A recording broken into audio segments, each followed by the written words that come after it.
రాములమ్మ చేసిన వ్యాఖ్యలు కాంగ్రెస్ పార్టీలో ఒక్కసారిగా కలకలం సృష్టించాయి. కాంగ్రెస్ నాయకులు తెలంగాణ నినాదం చేయకపోవడంపై స్పందించరా? తెలంగాణ ఇచ్చిన కాంగ్రెస్ పార్టీ జై తెలంగాణ అనకపోతే తప్పుడు సంకేతాలు వెళ్ళవా? జై తెలంగాణ అనడానికి ఇబ్బంది ఏమిటి? ఎస్, 100%. జై తెలంగాణ అని అనడానికి కాంగ్రెస్ వాళ్లకు ఏమి ఇబ్బంది, కాంగ్రెస్ నాయకులకు ఏమి ఇబ్బంది? అదే అంటున్నారు కదా రాములమ్మ గారు, జై తెలంగాణ అని అనడానికి మీకు ఎందుకు ఇబ్బంది?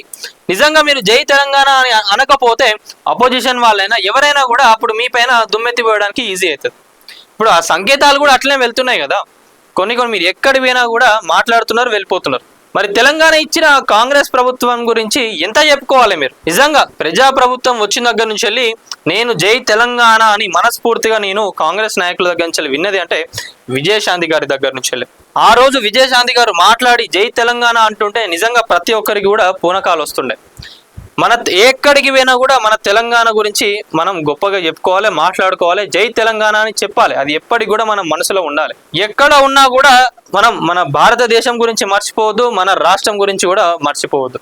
దాని గురించే విజయశాంతి గారు చెప్తున్నారు. జర ఇప్పటి నుంచైనా కాంగ్రెస్ నాయకులు అందరూ కూడా ఏడికి పోయినా కూడా జై తెలంగాణ అని మీరు మనసు నుంచి వెళ్ళి గట్టిగా అనండి. అప్పుడు ఎవరికి కూడా తప్పుడు సంకేతాలు తెలంగాణ పైన వీళ్ళకు కూడా జర ఉన్నదని చెప్పి ప్రజలు నమ్ముతారు. బయట నుంచి ఏవైతే ఈ దుష్ట శక్తులు ఉన్నాయో వాళ్ళు కూడా మన సైడ్ తిరిగి చూడరు.